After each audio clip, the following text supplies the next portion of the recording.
कारंजाच्या वाई गावात लहुजी शक्ती सेनेचे फलकाचे थाटात उद्घाटन. सरपंच अमोल पाटील ठाकरे यांच्या हस्ते उद्घाटन. कारंजा लाल प्रतिनिधी.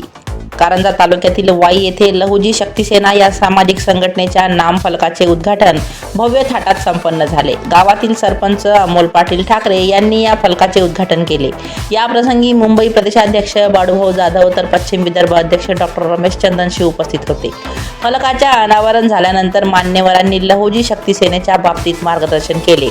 यामध्ये डॉक्टर रमेश चंदनशिव यांनी सांगितले की लहुजी शक्ती सेना ही सामाजिक संघटना असून महाराष्ट्र सर्वव्यापी संघटना आहे. या संघटनेच्या वतीने संघटनेचे संस्थापक अध्यक्ष विष्णुभाऊ कसबे, प्रदेशाध्यक्ष कैलासदादा खंडारे यांच्या मार्गदर्शनात या कार्यक्रमाचे आयोजन करण्यात आले होते.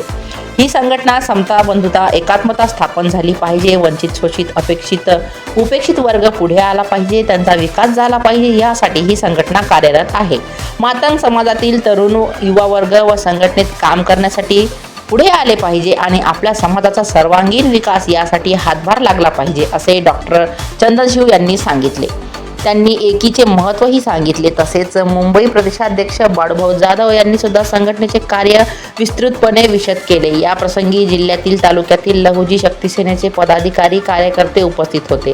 त्यामध्ये कारंजा तालुका अध्यक्ष दीपक वाघमारे, कारंजा तालुका अध्यक्ष जनार्दन कसबे, कारंजा युवा अध्यक्ष दर्शन खडसे, जिल्हा संघटक दशरथ सावळे तसेच तालुक्याचे महासचिव व या कार्यक्रमाचे आयोजक विक्रम डोंगरे हे उपस्थित होते. सर्व मान्यवरांचे स्वागत करून या कार्यक्रमाला प्रारंभ झाला. गावातील व परिसरातील समाजवर्ग, महिला, पुरुष मोठ्या संख्येने उपस्थित होते. Maharashtra news 24 live update.